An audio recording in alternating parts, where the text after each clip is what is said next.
Hola, ¿qué tal amigos podescuchas? Bienvenidos al podcast Consejos Divinos. En este episodio les quiero hablar de lo que dice la Biblia y lo que no dice acerca de María, la mujer que concibió a nuestro Señor Jesucristo. En México los católicos conmemoran cada 12 de diciembre la aparición de María al mestizo Juan Diego. Y María, la misma que habría concebido a Jesús por el Espíritu Santo, de acuerdo al relato bíblico, ella que pues es conocida por la mayoría de los mexicanos y pues también ya en Latinoamérica en general como Guadalupe. Hay algunas teorías acerca del nombre Guadalupe. ¿Por qué no se le dice María? Simplemente porque se le dice Guadalupe, especialmente en Latinoamérica. Bueno, hay un par de teorías que son las más importantes. Guadalupe se cree, por un lado, que es la adaptación al español de una palabra que pudo haber tenido origen náhuatl, Cuatlayupe, o bueno, ahí como lo ven en pantalla. Entonces, por un lado, se cree que tiene origen náhuatl, y por otro lado, hay evidencia histórica de que los españoles ya se referían a la Virgen María como Guadalupe. Y en España se le llamaba así antes, bueno, no era España todavía, pero en la región ibérica, en Iberia, se le llamaba Guadalupe aún antes de que llegaran al continente americano. En esta aparición, Guadalupe dio instrucciones para que le construyeran un templo en el mismo cerro, en el Tepeyac, donde los mexicas o aztecas adoraban a su diosa Tonantzin. Y revisa el enlace del Instituto de Investigaciones Históricas de la UNAM que dejo acá en la descripción para más información. Me di a la tarea de escribir este breve texto con el fin de exponer lo que la Biblia sí dice de ella, que no es lo mismo que dice de su persona el catolicismo. Son dos cosas diferentes. La tradición católica tiene mucha información al respecto, pero la Biblia no necesariamente comparte esa información. Esta religión, el catolicismo, atribuye a María erróneamente características divinas como haber nacido sin pecado, y esto se desarrolla en la doctrina de la Inmaculada Concepción. Este atributo de haber nacido sin pecado solo es atribuible a Jesucristo, a la persona de Jesucristo. También haber sido siempre virgen, también otra de las características de Jesús que ahora se le ha asignado a María por parte del catolicismo. Se dice en la doctrina católica que María es la madre de Dios, que dio a luz el cuerpo de Jesús hombre, pero pues también como Jesús es Dios, pues por eso se dice que María es la madre de Dios. Bueno, a María también se le atribuye haber ascendido al cielo. Esto es la doctrina de la Asunción. Imagínense otra de las cosas que se le atribuye solamente a Jesús, haber muerto, resucitado y ascendido al cielo. Y aquí se le atribuye a María que pues fue llevada al cielo directamente. Es lo que dice la doctrina católica acerca de María. Por supuesto que las iglesias evangélicas, protestantes, cristianas, pues no compartimos esas aberraciones acerca de la persona de María, porque la Biblia no dice nada al respecto. Se le está haciendo a ella como a Jesucristo en la práctica en cuanto a estas atribuciones que se le dan. Lo cierto es que no puede ser divina ella, esta mujer, y al mismo tiempo humana. Otra vez, una cualidad que solo pertenece a Jesucristo. Estas son naturalezas que solo convivieron simultáneamente en Jesucristo. De hecho, el cristianismo no veneraba antes a María, ni le reconoció desde sus inicios lo que hoy se le imputa. Cosas que, fíjate, te voy a explicar. Tuvo que pasar, y en el caso del dogma de la Asunción, casi 2000 años para que se dijera, que María fue llevada al cielo. Sorprendente, ¿no?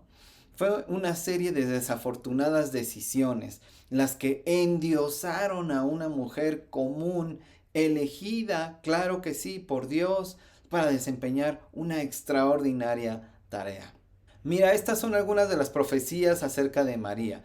En Génesis 3:15, bueno, no se habla de María propiamente, sino de que un hombre, es decir, uno nacido de una mujer, sería el Salvador que diera la posibilidad a la humanidad de reconciliarse con Dios, quien estaba ejecutando el juicio de que la paga del pecado sería la muerte. La profecía realmente trata sobre Jesucristo, pero bueno, la profecía dice que nacería de una mujer. El nacimiento del Redentor de la humanidad, que dijo ser uno con Dios, debería ser algo sobrenatural. El profeta Isaías asegura que una manera de identificar al Cristo es que nacería de una virgen, una mujer que aún no tendría relaciones sexuales con su prometido. Esta profecía está en Isaías capítulo 7 versículo 14, lo cual tuvo su cumplimiento en María, es obvio, y lo podemos corroborar en el Evangelio de Mateo capítulo 1 versículos del 18 al 25 y también en Lucas 1 26 al 38. Las profecías entonces no eran particularmente sobre ella, sino de cómo nacería el Señor Jesús, aunque pues indirectamente está hablando de ella. Acerca de la virginidad de María, ¿qué sí dice la Biblia? En el texto de Mateo 1 del 24 al 25, la palabra clave es hasta, aduciendo que José no tuvo relaciones sexuales con ella, sino hasta después del nacimiento de Jesús, por lo que su virginidad perpetua no es un hecho que enseñe la Biblia. Si ella era virgen, no era por una cualidad o virtud divina o de gran bondad, sino porque ella, como soltera, aún no se había casado y por lo tanto, pues no había tenido aún una relación sexual con su esposo. Y una vez casada, obviamente, tendría relaciones sexuales con su esposo como lo es natural. Aquí un gran error de la Iglesia Católica es atribuir un concepto de que tener relaciones sexuales con tu esposo es algo pecaminoso. Y por eso, a toda costa, a lo largo de los últimos siglos, la iglesia trató de quitar esta pecaminosidad supuesta a María en cuanto a que no, ella no tuvo relaciones sexuales, ella no tuvo más hijos, y bueno, hijos con José. Pero obviamente el tener relaciones sexuales con tu esposo o con tu esposa no tiene nada de pecaminosidad. Al contrario, las relaciones sexuales están reservadas para el matrimonio, de acuerdo a lo que enseña Dios a través de la Biblia. La profecía había dicho que el Mesías nacería de una virgen como señal. No se refería a la virtud de una mujer especial, sino a la de una condición temporal de una mujer que concebiría sin haber tenido relaciones sexuales previamente para hacer señal de que esto era obra de Dios. O sea, es decir, esto iba a ser una señal, un testimonio de que este era el Mesías que había de venir. O sea, no tenía que ver con ella, sino con Jesús. Ser una mujer judía virgen antes del matrimonio no era nada extraordinario. La gran mayoría de las mujeres judías comprometidas pues eran vírgenes. La Biblia enseña que Jesús tuvo hermanos y los menciona por nombre, excepto a las mujeres, como era la costumbre judía, si es que las hubo, obviamente. Fíjate, en Mateo capítulo 13, versículos 53, 54, 55 y 56. En Marcos 6, versículos 2 y 3. En Juan 2, 12. En Hechos 1, 14. En Primera a los Corintios 9 y también en Gálatas 1, 19 puedes encontrarlo. El gran problema aquí, que es el argumento de los católicos, es que la misma palabra griega usada específicamente en Mateo, se refiere tanto a los hijos de los mismos padres como a los primos hermanos. Y la doctrina católica prefiere afirmar que se hablaba de los primos de Jesús.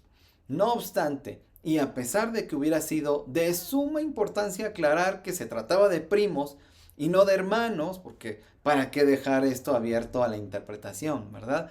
Pero bueno, como supuestamente hubiera sido de gran importancia aclarar que eran primos y no hermanos de Jesús, pues ni los evangelistas ni Pablo lo especificaron, a pesar de que, pues, era algo demasiado importante de acuerdo con los católicos. Por supuesto, no era su intención aclarar nada. Estaba muy claro que se hablaba de los hermanos de Jesús, es decir, de los hijos procreados por José y María, ya como matrimonio, resultado de la relación sexual o de las relaciones sexuales que tuvieron entre ellos como esposos. ¿Qué dice la Biblia que dijo Jesús acerca de María y de sus hermanos? Es decir, de los otros hijos de María y en este caso de José. Cuando María y sus hijos buscaban a Jesús en un lugar donde estaba enseñando, el Señor no dio preeminencia a la mujer que le había concebido, sino que la puso en igualdad a cualquier otro creyente. Esto puedes corroborarlo en Mateo 12, versículos 46 al 50. Cuando una mujer alaba a la progenitora de Jesús, en congruencia con lo dicho en el texto bíblico citado anteriormente, en Mateo 12, responde Jesús que no es ella la dichosa, sino que los dichosos son quienes escuchan la palabra de Dios y la obedecen. Esto lo puedes ver también en Lucas 11, 27 y 28. Así Jesús impide que María se lleve la gloria, una gloria que no le corresponde.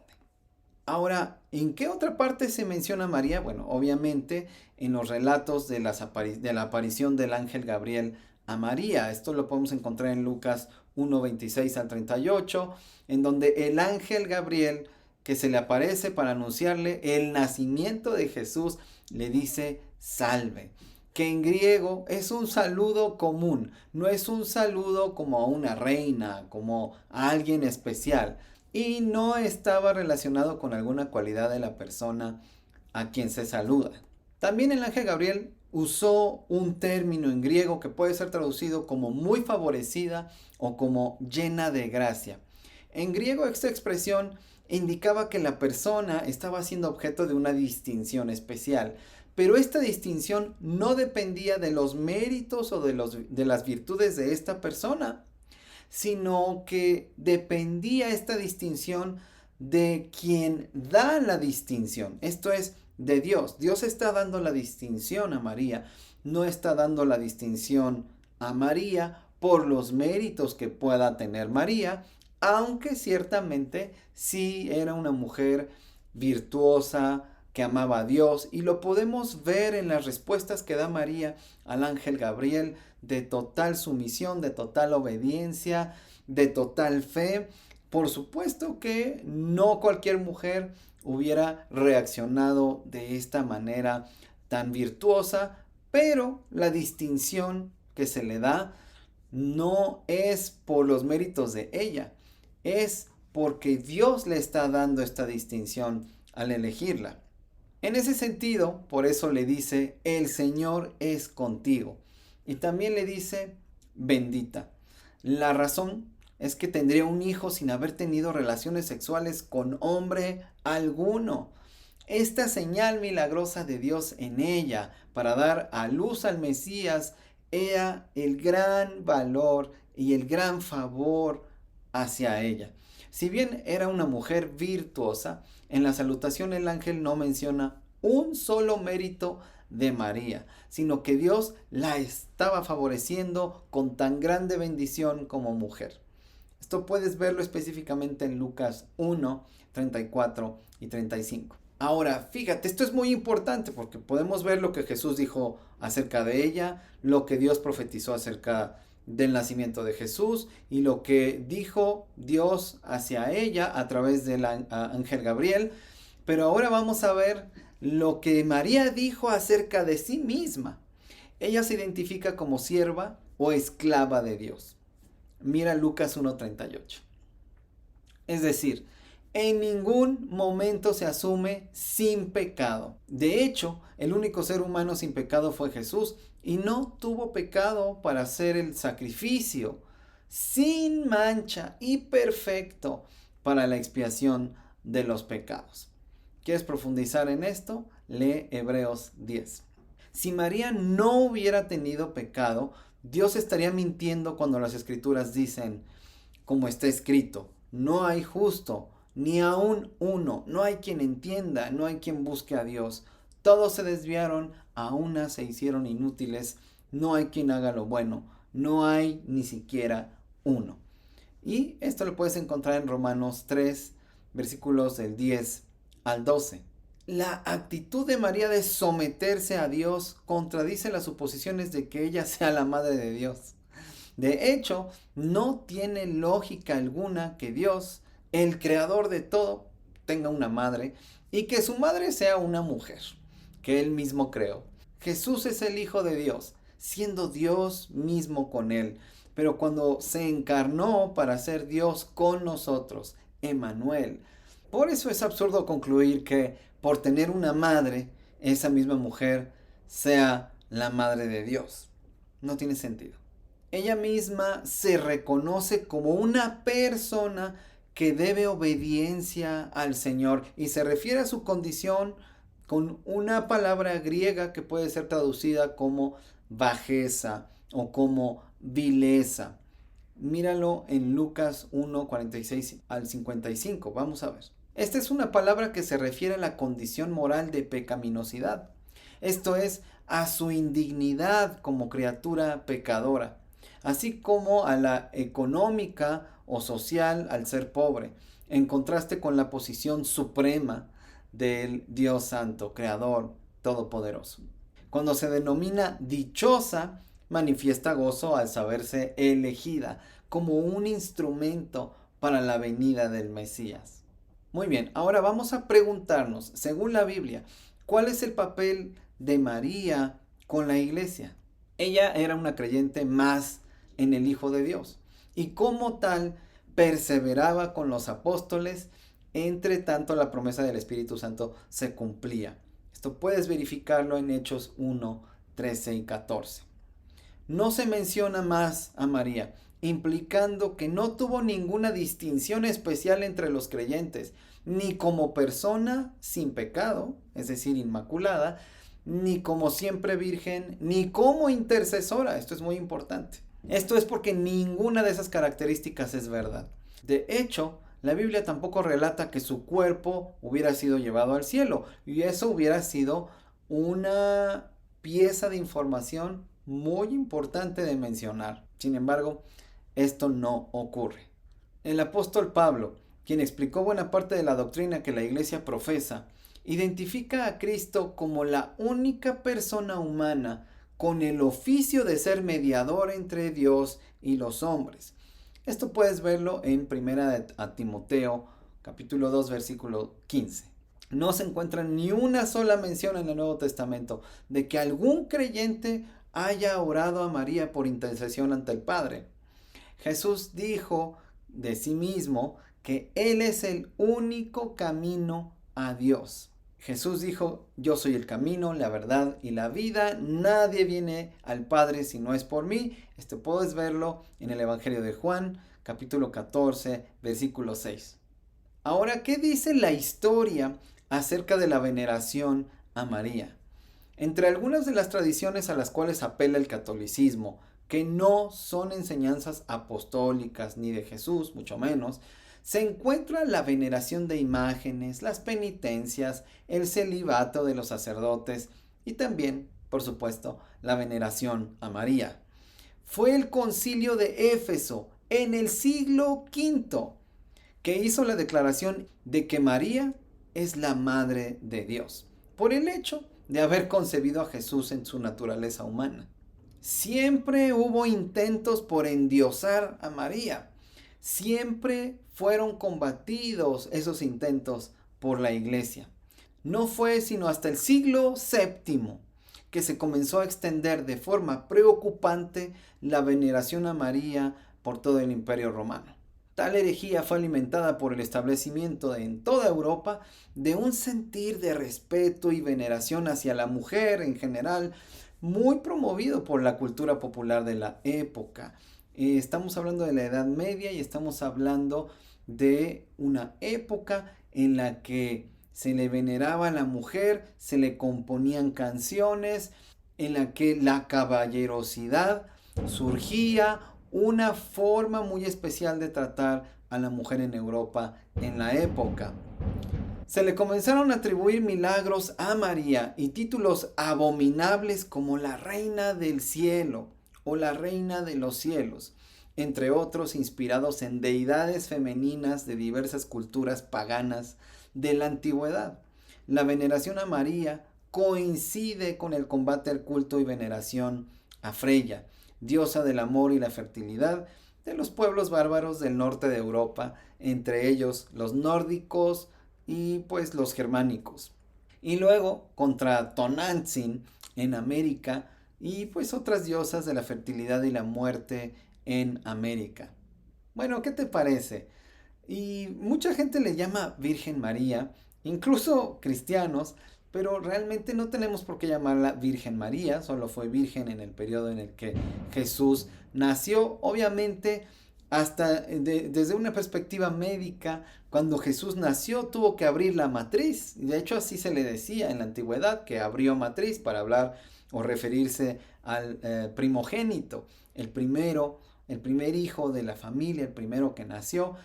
Y él, el primogénito, cualquier primogénito, en este caso Jesús, pues al abrir matriz, pues aunque ella haya sido virgen y haya permanecido virgen durante todo el embarazo, pues ahí es cuando María tuvo que perder la virginidad, por ponerlo de una forma muy ilustrativa.